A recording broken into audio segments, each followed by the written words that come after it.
ಜಿಲ್ಲೆಯ ನಮ್ಮ ತಾಲೂಕಿನ ಭಗೀರಥರು. ಯಾಕೆಂತಂದ್ರೆ ತೆಂಗಿನ ತೋಟ ಎಲ್ಲ ಇಷ್ಟೊಂದು ಚೆನ್ನಾಗಿ ಇದೆ ಅಂತಂದ್ರೆ ಕೆರೆಗಳಲ್ಲಿ ನೀರು ತುಂಬಿಸಿದ್ದಾರೆ. ಒಂದು ಉತ್ಕೃಷ್ಟವಾಗಿ ತೆಂಗಿನ ತೋಟಗಳು ನಮ್ಮ ಜಿಲ್ಲೆಯಲ್ಲಿ 13,170 ಹೆಕ್ಟೇರ್ ಪ್ರದೇಶದಲ್ಲಿ ತೆಂಗನ್ನ ನಮ್ಮ ಜಿಲ್ಲೆಯಲ್ಲಿ ನಾವು ಬೆಳೀತಾ ಇದೀವಿ. ಲಾಸ್ಟ್ ಟೈಮ್ ಎಲ್ಲ ಸ್ವಲ್ಪ ತೆಂಗಿನ ಮರಗಳೆಲ್ಲ ಒಣಗೋಗ್ಬಿಟ್ಟಿತ್ತು. ನಾವು NDRF ಎಲ್ಲ ಒಣಗಿದಂತ ತೆಂಗಿನ ಮರಗಳೆಲ್ಲ ಸರ್ವೆ ಮಾಡಿದ್ರೆ ನಮ್ಗೆ ಬಹಳ ಒಂದು ದುಸ್ಥಿತಿ ಆಗೋಯ್ತು.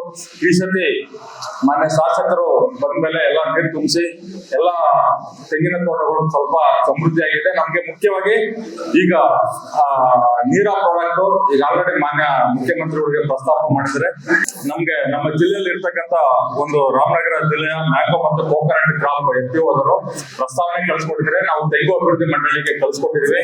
ಅದು ಇಮಿಡಿಯೇಟ್ ಆಗಿ ಸ್ಯಾಂಕ್ಷನ್ ಆದ ತಕ್ಷಣನೇ ಮಾನ್ಯ ಜಿಲ್ಲಾಧಿಕಾರಿಗಳು ಇದಕ್ಕೆ ಅಧ್ಯಕ್ಷತೆ ಮತ್ತೆ DC ಎಕ್ಸೈಸ್ ಅವರು ಮತ್ತೆ SP ಅವರು ಮತ್ತೆ DD ಹಾರ್ಟಿಕಲ್ಚರ್ ನಾವು 4 ಜನ ಮೆಂಬರ್ಶಿಪ್ ಕಮಿಟಿ ಮೆಂಬರ್ ಇದೆ. ಅದರಲ್ಲಿ ಅಪ್ರೂವ್ ಮಾಡಿ ಇದನ್ನ ನಾವು ಸ್ಯಾಂಕ್ಷನ್ಸ್ ಕೊಡ್ತೀವಿ. ಮತ್ತೆ ಸಬ್ಸಿಡೀಸ್ ತೆಂಗು ಅಭಿವೃದ್ಧಿ ಮಂಡಳಿಯಿಂದ ಇವಾಗ ಕೊಡ್ತಾ ಇದ್ದಾರೆ. ನಮ್ಮ ತೋಟಗಾರಿಕೆ ಇಲಾಖೆಗೆ ಇಲ್ಲ. ಅದಕ್ಕೆ ಮಾನ್ಯ ಶಾಸಕರು ಮಾನ್ಯ ಮುಖ್ಯಮಂತ್ರಿಗಳು ಗಮನಕ್ಕೆ ತಂದಿದ್ದಾರೆ. ತೋಟಗಾರಿಕೆ ಇಲಾಖೆಯಿಂದ ಸ್ಟೇಟ್ ಇಂದ ಕೊಟ್ರೆ ರೈತರಿಗೆ ಅನುಕೂಲ ಆಗ್ತದೆ ಅಂತ ಮಾನ್ಯ ಶಾಸಕರಲ್ಲಿ ನಾನು ತರ್ತಾ ಇದ್ದೇನೆ. ಮತ್ತೆ ಇದು ನಮ್ಗೆ 20/11/2017 ಆಕ್ಟ್ ಕರ್ನಾಟಕದಲ್ಲಿ ಪಾಸ್ ಆಯ್ತು. ಇದಕ್ಕಿಂತ ಮತ್ತೆ ನಮ್ಗೆ ಸೆಂಟ್ರಲ್ ಅಲ್ಲಿ 1979 ಆರ್ಟಿಕಲ್ 5 ಬಂದಿದೆ. ಅವಾಗ ಕೋಕೋನಟ್ ಪ್ರೊಡ್ಯೂಸರ್ ಯಾರ್ಯಾರು ಕಂಪನಿಗಳಿದ್ದಾರೆ ಅವ್ರಿಗೆ ಮತ್ತೆ FPOs ಗಳಿಗೆ ಕೊಡ್ಬೇಕು ಅಂತ ನಿಯಮ ಇರ್ತಕ್ಕಂಥದ್ದು. ನಾವು ಇದು ಡೀಟೇಲ್ ಟೆಕ್ನಿಕ್ ಆಗಿ ನಾವ್ ಏನಿದ್ರೆ ತೆಂಗು ಬೆಳೆಗಾರರು ಯಾರಿದ್ದಾರೆ FPOs ಇದ್ದಾರೆ ಅವ್ರಿಗೆಲ್ಲ ನಾವು ತಾಂತ್ರಿಕವಾಗಿ CFTRI ಟೆಕ್ನಾಲಜಿ ಅವ್ರು ಕರ್ಕೊಂಡು CPCRI ಕಾಸರಗೋಡನ ತಾಂತ್ರಿಕ ಸಿಬ್ಬಂದಿಗಳನ್ನ ಕರ್ಕೊಂಡು ನಾವು ನಮ್ಮ ಡಿಪಾರ್ಟ್ಮೆಂಟ್ ಇಂದ ಏನು ತಾಂತ್ರಿಕವಾಗಿ ಯಾವ ರೀತಿ ಮರಗಳನ್ನ ಗುರುತಿಸಬೇಕು, ಹೇಗೆ ಬಳಸಬೇಕು, ಮತ್ತೆ ಹೇಗೆ ನೀರ ಇಳಿಸೋದ್ರ ಬಗ್ಗೆ ಎಲ್ಲಾನು ಕೂಡ ನಾವು ತರಬೇತಿಗಳನ್ನ ಹಂತವಾಗಿ ಕೊಟ್ಟಾಗ ಮಾತ್ರ ಇದರಲ್ಲಿ ನಾವು ಕ್ಲಾರಿಟಿ ಬರ್ತದೆ ವಿನಯ. ಸೊ ನಾವು ಇಲ್ಲಿ ಒಂದು 5 ನಿಮಿಷ 10 ನಿಮಿಷ ಅದು ಹೇಳಿದ್ರಿಗೆ ಅದಕ್ಕೆ ಟೆಕ್ನಿಕ್ ಆಗಿ ಇನ್ಫಾರ್ಮೇಶನ್ ನಿಮ್ಗೆ ಸಿಗಲ್ಲ. ಸೊ ನಾವು ನಮ್ಮ ತೋಟಗಾರಿಕೆ ಇಲಾಖೆಯಿಂದ ನಮ್ಮ ಜಿಲ್ಲೆಯಲ್ಲಿ ಏನು ತೆಂಗು ಬೆಳೆ 32,000 ಹೆಕ್ಟೇರ್ ಪ್ರದೇಶ ಇದೆ. ಇದು ನಮ್ಮ ಜಿಲ್ಲೆಯ ಜೀವನಾಡಿ ಬೆಳೆ ಆಗಿದೆ. ಇದನ್ನ ಉಳಿಸುವಂತ ನಾವು ಕ್ರಮ ವಹಿಸ್ತೇವೆ.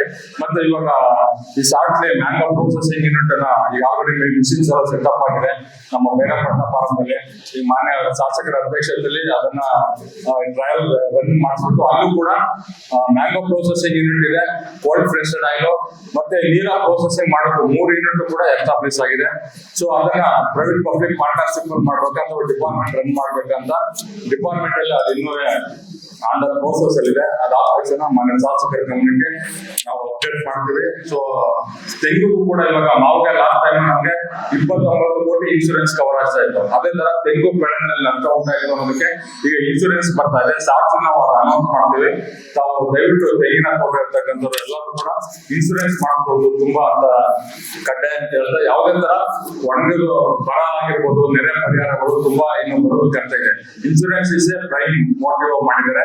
ವೆದರ್ ಇನ್ಶೂರೆನ್ಸ್ ಅದರಲ್ಲಿ ತೆಂಗಾಗಿರ್ಬೋದು, ಮಾವಾಗಿರ್ಬೋದು, ತಾವೆಲ್ಲ ಇದನ್ನ ಬಳಸ್ಕೊಡಿ ಅಂತ ಹೇಳ್ತಾ ತಮ್ಮೆಲ್ಲರಿಗೂ ಮತ್ತೆ ನಮ್ಮ ಜನಪ್ರಿಯ ಶಾಸಕರಿಗೂ ಒಂದಿಷ್ಟು ನನ್ನ ಮಾತನ್ನು ಮುಗಿಸ್ತೇನೆ. ಧನ್ಯವಾದ.